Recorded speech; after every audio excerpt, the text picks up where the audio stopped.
요즘 현대인들이 겪는 질병 중에 대부분 사람들이 어느 정도 조금씩은 갖고 있는 것이 뭐가 있냐면 우울증이라고 하는 질병을 갖고 있습니다. 우울증에 대한 증상들을 좀 이야기해 볼 테니까 여러분들에게 해당되는 사항들이 있는지 한번 살펴보세요. 첫 번째는 슬픔, 공허, 절망 또는 외로움 등을 느낀다는 거죠. 또 두 번째가 의욕상실, 귀찮음, 이것에 빠져들기도 하고, 세 번째는 불면증. 여기서 이제 불면증은 잠을 아예 못 자는 것도 불면증이지만 늦잠을 포함해서 늦게 잘 수밖에 없는 그것이 불면증. 네 번째는 피로감. 그래서 지친다 이런 느낌을 숨이 턱까지 차이는 그런 상황들을 말하죠. 그리고 또한 다섯 번째가 무기력감. 그리고 또 그것 가운데 한 가지가 더 있는데 죄책감이라는 것이 마음속에 있습니다. 그리고 또 여섯 번째가 이제 만성 두통인데 두통을 앓고 있는데 이유를 몰라요. 근데 이게 그것이 우울증 증상 중에 하나라는 거죠. 그리고 또한 일곱 번째가 산만함, 집중력에 저하가 일어나 가지고 뭔가를 이렇게 집중해서 뭔가를 할 수가 없어요. 산만함. 그리고 또한 여덟 번째가 체중 감소 혹은 체중 증가 이렇게 돼 있고, 마지막 최종 결단을 내리는 게 뭐냐면 죽음이고 자살까지 가게 되는 그런 상황에 되는, 아직 자살을 안 하셔서 여기 계신 분들은 이제 그 부분까지는 아닌 걸로 알고 있고, 또 여기 이제 우울증을 겪고 있는 것 중에 이제 변화가 생기는 것 중에 첫 번째가 이제 감정적인 마음의 변화가 가장 강력하고, 그 다음으로 이 마음의 변화로 연결되는 게 뭐가 있냐면 신체적인 변화가 일어난다고 그래요. 그래서 이 신체적인 변화 가운데 우울증을 앓는 사람들의 그 특징 중에 몸속에 염증이 많이 발생을 한답니다. 그래서 계속적인 염증이 생겨나고, 그리고 또 몸에 통증이 오는데 어디서 통증이 오는지를 모르고 면역성이 떨어진 느낌도 오기도 하고, 그런 통증들이 많이 생긴다는 거예요. 그래서 근육의 통증, 관절의 통증, 이런 통증들이 많이 발생을 한다는 거죠. 이런 것들이 이제 당시 지금 현재 우울증이라는 것에 이 증세 가운데 있는 내용들이에요. 물론 이제 여기서 이야기를 쭉 듣다 보니까 나는 몇 가지가 해당되는 것 같은데 이런 분들도 있잖아요. 그러면 이제 오늘 이 말씀을 조금 더 집중해서 들으면 좋겠습니다. 당시 이스라엘 백성들 가운데는 이스라엘 백성들에게 있었던 것 중에 가장 힘든 부분이라고 표현하면 율법이라는 개념입니다. 율법은 하나님의 자녀로서의 인생을 살아가는 아주 중요한 부분이기도 한데, 문제는 이 율법이 하나의 의무가 되었어요. 율법을 지키면서 기쁘게 행복하게 정말 막 소중하게 이런 개념이라기보다는 율법을 잘못 지키면 어떻게 되죠? 책망을 받죠. 자아비판처럼 제가 그때 그렇게 잘못을 했어요. 그래서 제사를 드려서 하나님 앞에 그 죄를 용서받기도 하고, 그래서 그런 율법이라는 것이 즐거움으로 기쁨으로 드려지고 행해졌던 것이 아니라 하나의 의무였고 하나의 짐이었다는 거죠. 무거운 짐진 상태. 예수님도 그렇게 표현해요. 무거운 짐진 자들아 다 내게로 오라. 나의 짐은 쉽고 가볍다. 이렇게 표현을 했는데, 당시 이스라엘 백성들이 이 가장 무겁게 여겼던 것 중에 한 가지가 하나님의 자녀. 여러분, 하나님의 자녀 그러면 기뻐해야 되겠죠. 그런데 하나님의 자녀라는 이 이름이 너무 무거웠던 거예요. 그리고 그것을 회피하는 사람도 있는가 반면에 그걸 지키려고 아주 엄청난 많은 수행과 고행을 통해 가지고 율법을 지켜왔었던 이스라엘 백성들 가운데 이 무거운 짐, 의무만 남고 의무만 강조되고 거기에는 책망만 있는, 잘해도 본전인 거죠. 그리고 또 경제적인 압박, 로마로부터 속국이 되어 있었기 때문에 이중세를 바치는 겁니다. 나라를 위해서 세금을 바쳐야 되지만 또 로마에 대해서 세금을 또 바쳐야 되는 여러 가지 많은 이중세의 압박이 있었고, 그리고 또한 하나님은 멀리만 계시는 것 같았어요. 하나님의 백성이라고 했는데 하나님의 자녀라고 하는데 하나님은 내게 가까이 계시는 것이 아니라 멀리만 계시는 것 같다는 거죠. 하나님의 돌보심이 없는, 하나님이 함께하는 그런 느낌이 없는. 그러니 당시 이스라엘 백성들은 그들 가운데 정말 힘들고 어렵고 고단한데 누구 하나 그 힘들고 어려운 것을 돌아봐주고 함께하는 것들이 없어 보이는 듯한, 더군다나 하나님의 선지자들은 400년 동안 활동을 정지한 상태였고, 그리고 이제 세례 요한이 왔어요. 그리고 또 예수 그리스도의 외침이 일어나요. 그때까지만 해도 말씀은 의무였고 정말 그들의 인생 속에 힘듦, 어려움, 고통, 의무 이런 것들이 있다 보니까 자연스럽게 모든 것들이 정체가 되겠죠. 침체가 되겠죠. 그래서 이 사회 전반적인 우울감이라는 것이 쉽게 벗어날 수 있는 상황이 아니에요. 그래서 우울증이 있는 사람들의 그 특징 속에는 자존감이 낮아요. 그리고 큰 상처 또는 내가 해낼 수 없는 여러 가지만 어려운 문제에 봉착해 있다 보니까 이걸 해결할 수 있는 능력이 내게는 없구나 라고 하면서 여러 가지 마음의 상처라든지 또한 여러 가지 어떤 내게 오는 크나큰 어떤 사건들이 나를 뭐하게 만들어요? 우울하게 만드는 것처럼 당시 이스라엘 백성들에게 전체적으로 정서가 다운이 되어 있는, 떨어져 있는 상태예요. 그 가운데서 활동력 있게 활력 있게 말씀을 외친다고 하지만, 율법을 강조하긴 하지만 무엇 하나 그들에게 속 시원하게 해줄 수 있는 상황이 아니었어요. 그런데 새로운 개혁이 일어나기 시작합니다. 세례 요한이 등장을 해가지고 열심히 외쳤고 그 다음에 예수님이 등장을 하셨는데, 예수님께서 오늘 우리가 함께 읽었던 이 본문에는 그들이 가버나움에 들어가니라 예수께서 곧 안식일에 회당에 들어가 가르치심에 그랬어요. 안식일이라고 하는 이 때에 중요한 시점이에요. 그때에 회당에 들어갔다는 거예요. 회당이라고 하는 곳은 오늘날로 말하면 교회와 같은 곳이에요. 이 회당은 언제 생겼느냐라고 했을 때 바벨론 포로 시기 때에 그때 생겨난 거예요. 바벨론 포로로 성전을 갈 수 없으니까 유대인이라고 하는 사람들끼리 모여가지고 하나님의 말씀을 읽기도 하고 하나님 앞에 기도도 하고 각각의 어떤 여러 가지 많은 문제들을 함께 논의도 하고 했었던 장소 회당이에요. 말씀을 읽고 누구 한 사람이 일어나서 감동되면 그걸 이야기하고, 하나님께서 우리에게 복 주신다고 했는데 그 말씀 한 절 읽고 그 복 주심을 기다리며 우리 기도합시다. 이렇게 했다는 거죠. 그런데 그때 예수님이 회당에 들어갔다는 거예요. 그리고 회당에 들어가 가지고 말씀을 가르치셨는데 22절에 보니까 무사람이 그 교훈에 놀라니 그랬어요. 이는 그가 가르치시는 것이 권위 있는 자와 같고 서기관들과 같지 아니함일러라 그랬어요. 그러니까 성경이라고 하는 그 자체가 이스라엘의 역사잖아요. 그리고 또한 유대인의 정신이기도 합니다. 조상들의 삶의 자취를 따라 우리도 하나님의 돌보심과 인도하심을 받자, 뭐 이런 개념들이 함께 되어 있는데, 그래 서기관들은 율법이 기록된 대로 읽어주고 그런 일들이 있었어. 사건의 어떤 진실에 그 가까워지려고 하는 그런 노력들이었겠죠. 그런데 그들이 예수님의 말씀을 듣자마자 그들의 가슴이 뜨거워진 거예요. 말씀을 듣고 야, 이거는 정말 일반적으로 서기관들이 하는 정도의 수준이 아니라는 거예요. 권위가 있구나. 그리고 또한 그것이, 그 가르치시는 것이 놀랍다는 거예요. 사람의 교훈이 아닌 것처럼 보여진 거죠. 그런데 여러분, 예수님이 오셔가지고 사람의 교훈이 아닌 것처럼 어떤 영적인 크고 놀라운 것을 말씀하지 않아요.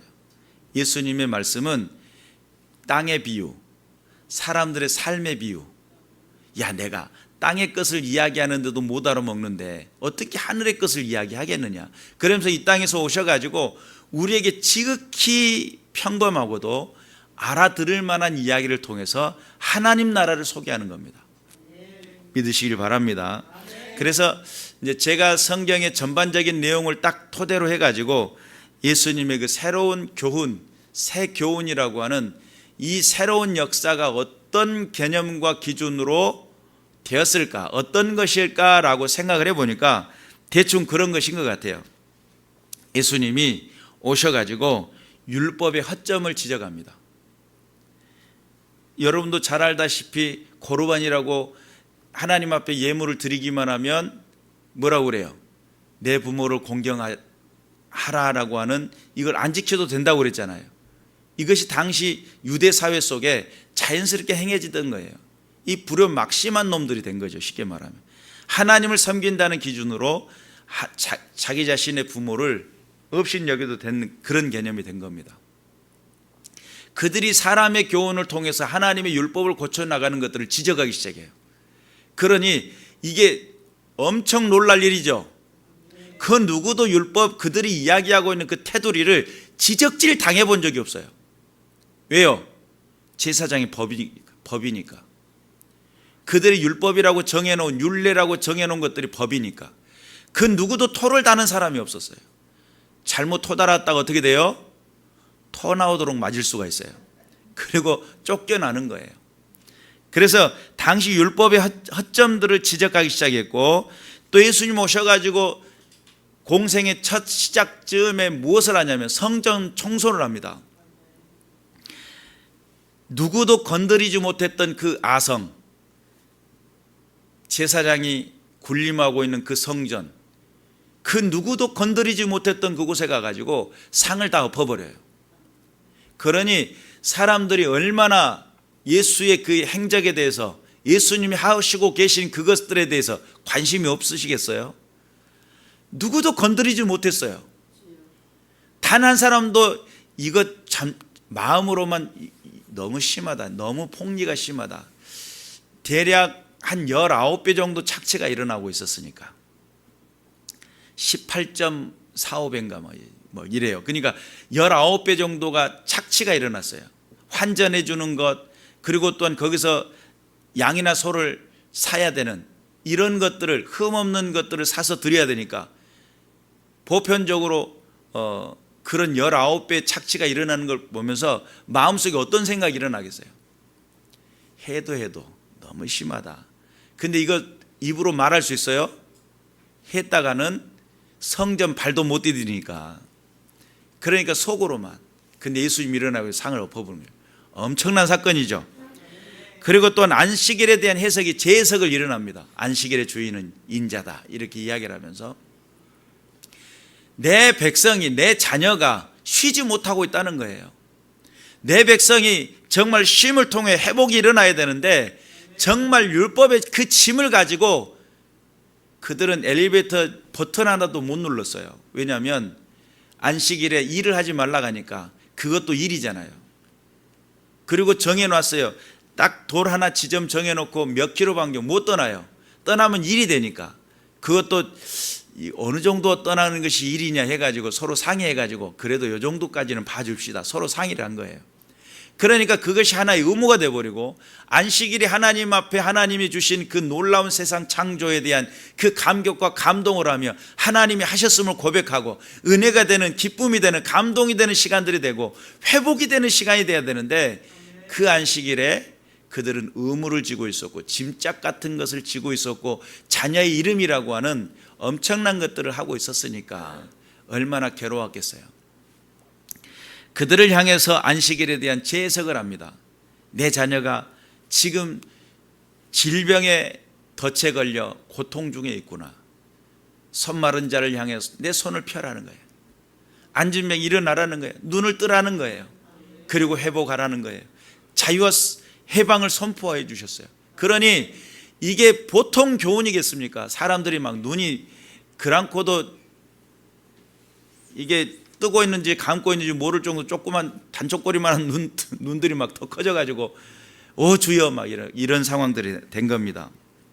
그래서 병자들의 회복, 또 뿐만 아니라 거기에는 귀신들, 악한 영 어둠의 권세 귀신들이 예수의 말씀 앞에 벌벌벌 떨어요. 어떻게 한다고요? 벌벌벌 떨어요. 예수의 말씀 앞에 그들이 꼼짝을 못하는 겁니다. 그리고 말씀의 해석이 달라져요.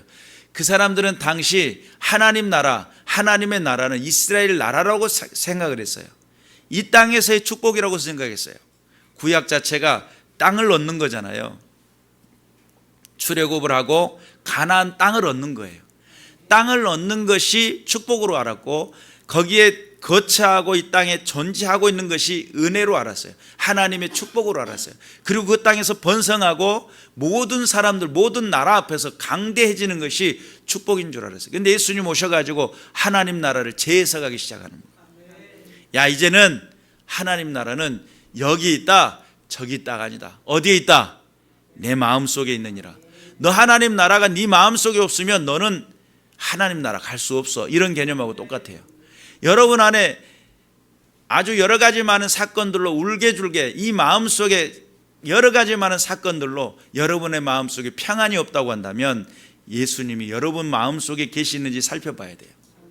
여러분의 그 중심 속에 예수 그리스도의 참된 평강이 흘러넘치고 하나님의 말씀 앞에 든든히 설 수 있기를 위해 내 자신을 다시 한번 점검해봐는 믿음의 시간들이 되어야 될 줄로 믿습니다. 이 땅이 아닌 영원한 하나님의 구원의 계획이 시작되고 있음을 알려주고 계셔요.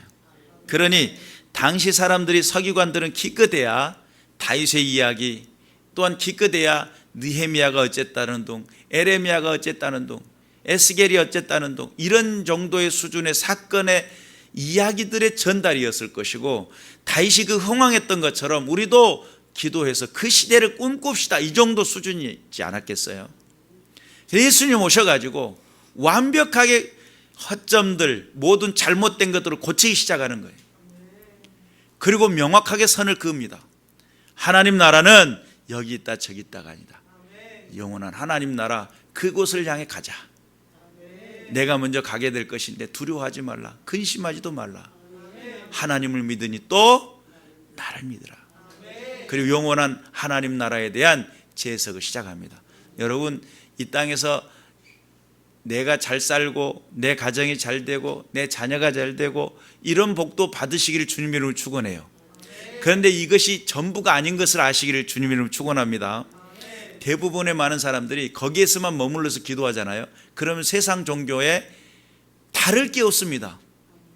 세상 종교들도요, 내 자식 잘 되고 내 가정 잘 되고 내 사업 잘 되고 비나이다 비나이다, 산신령님께 비나이다, 이거 똑같은 거예요. 근데 우리는 무엇을 할 줄 알아야 되냐면 영원한 하나님 나라, 먼저 그의 나라와 그의 의를 구할 줄 아는 믿음의 군사들이 되어야 될 줄로 믿습니다. 예수님의 교훈에 놀랐는데 먼저는 사람들이 놀랐어요. 그 두 번째는 귀신들이 놀래요. 왜냐하면 귀신들은 우리에게 속이고 들어와요. 그런데 귀신들을 정확하게 보고 정확하게 말씀해 주시는 예수님의 말씀을 통해 가지고 귀신들이 들통이 나는 거예요.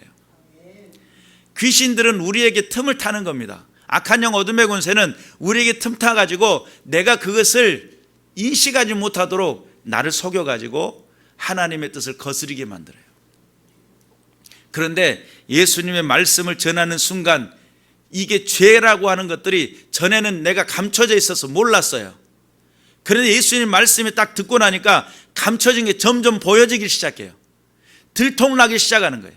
거짓말이 드러나고요, 내 속에 있는 죄가 드러나기 시작해요. 하나님의 뜻 안에 내가 잘못 산 것들이 깨달아지기 시작해요. 하나님의 자녀라고 하면서도 그 자녀의 권세를 누리지 못하고 있고, 하나님의 백성이라 하면서도 하나님의 돌보심이 없고 하나님 함께 하시는 은혜가 없는 그런 인생들을 살아가고 있으면서도 내가 왜 죽고 있는지, 내가 왜 망하고 있는지, 내가 왜 이 고통 중에 있는지를 모르고 있는 그들에게 예수님은 왜 그런 현상이 일어나는지를 조목조목 알려주셨다는 거예요. 말씀을 해석하기 시작했어요. 그러니 서기관들이 사건 전달, 앞으로 미래 두리뭉실한 이야기들을 하는 것 정도의 수준과는 전혀 다른 거예요. 네가 왜 우울증에 걸려 있고, 너의 인생 속에 왜 그렇게 자존감이 떨어져 있고, 너의 삶 속에 왜 그렇게 망하고 있는지, 왜 고통이 찾아왔고, 왜 눈물과 슬픔과 근심이 있는지, 너에게 그 상처, 너의 그 여러 가지 많은 크나큰 사건, 왜 그 상황 속에 일어나지 못하고 있는지, 왜 인생 속에 염증과 왜 인생 속의 그 고통 속에서 허덕이고 해결받지 못하고 있는지, 그 예수의 생명이 내 안에서 일하기 시작하면, 그분이 내 심령 가운데 찾아 들어오기만 하면 내 안에서의 삶의 바라보는 관점이 달라지고 나아가는 길이 달라져요. 선택의 기준이 달라져요. 예수님 안에서의 평강을 누리기 시작하면 여러분의 삶의 모든 것들은 회복이 될 줄로 믿습니다. 그 회복이 일어나지 않으면 죽어요. 죽습니다. 하루에도 몇 번씩 죽어요. 최종적으로 결론 내려가지고 죽어요. 마귀는 그것을 이용해요. 너는 안 돼. 너는 할 수 없어. 우리의 슬픔에 기름을 부어요. 거기에 감정을 부어요. 안 되는 이유를 찾게 만들고요. 힘들어 죽을 수밖에 없는 이유를 찾게 만들어요.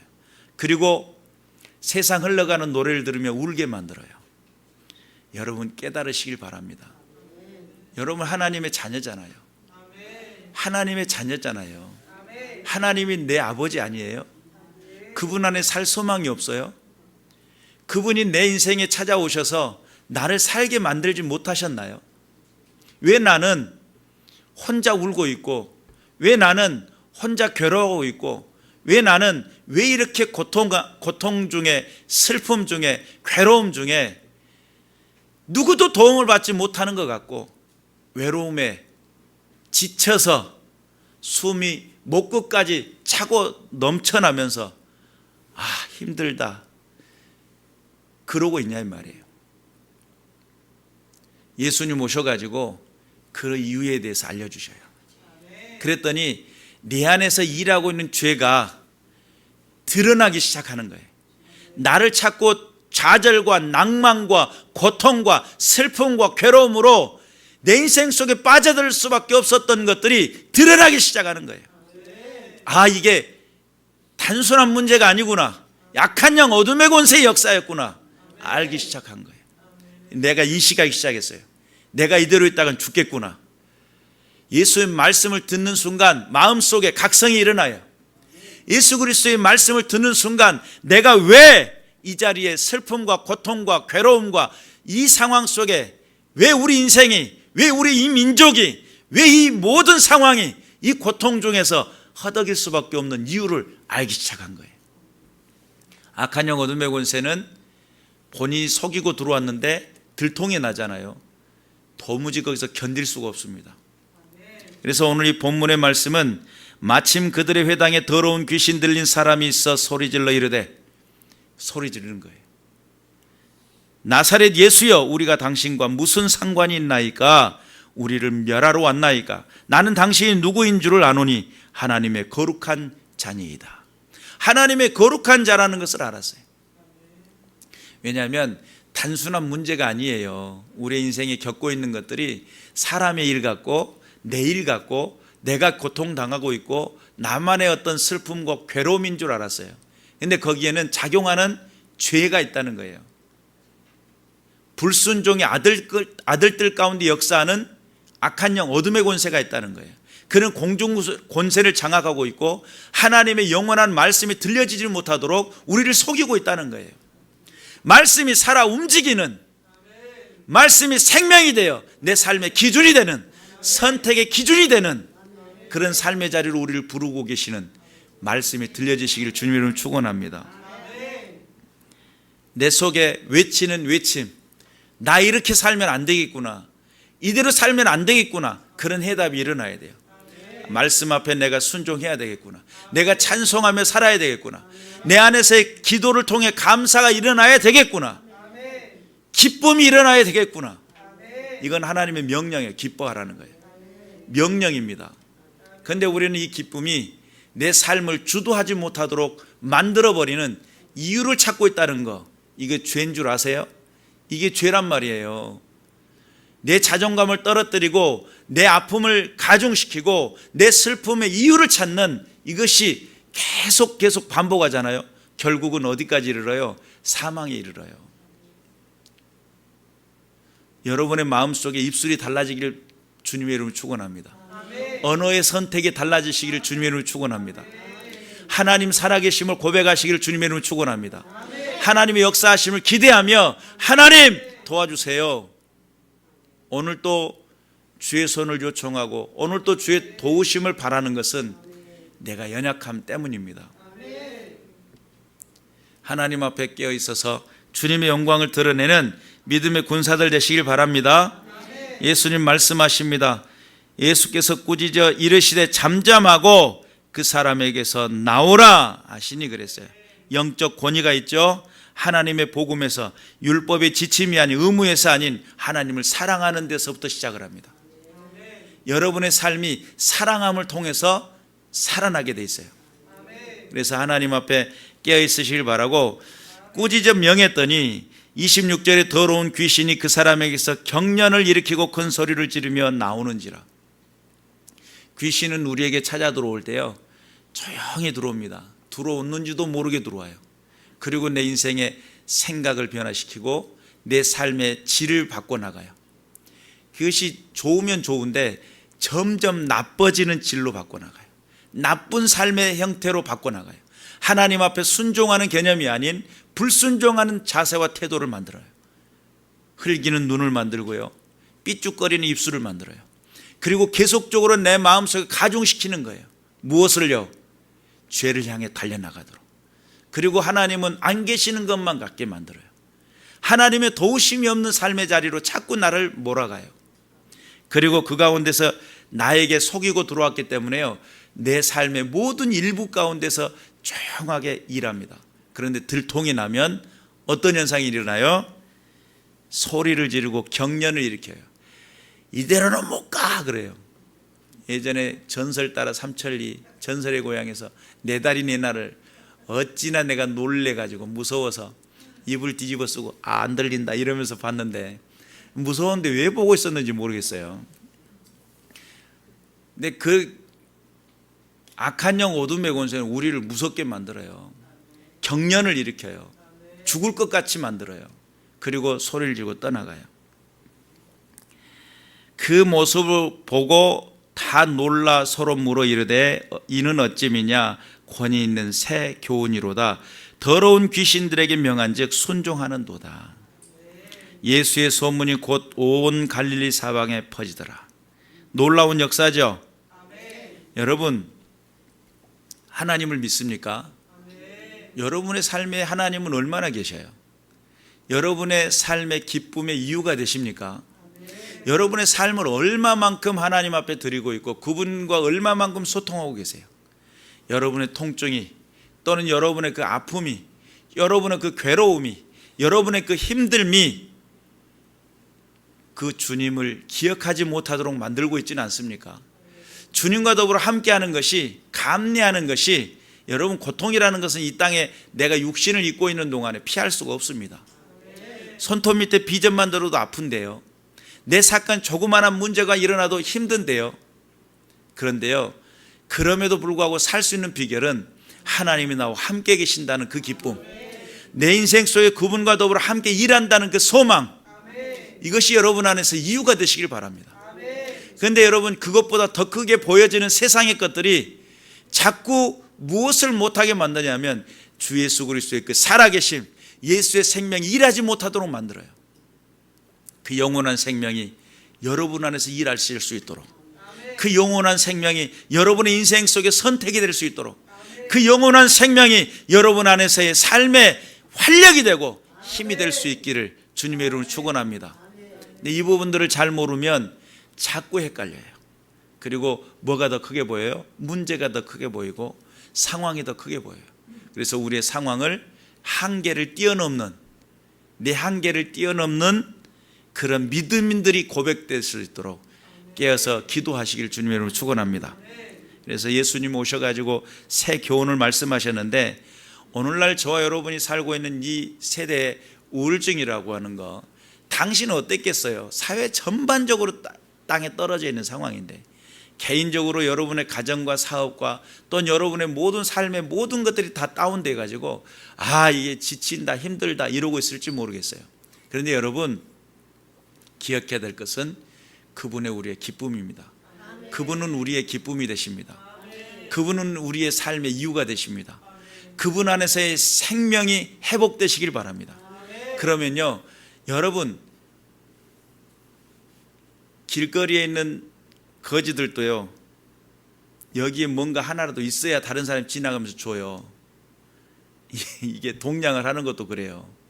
동냥도 아무것도 없으면 그냥 지나쳐요. 내 안에서 기쁨이 조금이라도 하나님 앞에 살아보려고 하는 그 기쁨을 가지고 있을 때 거기에 하나님의 은혜가 더해지는 거예요. 내 안에서 딱 털고 아무것도 없는 상황 속에, 공허한 상태 속에 그 공허함은 더 커져요.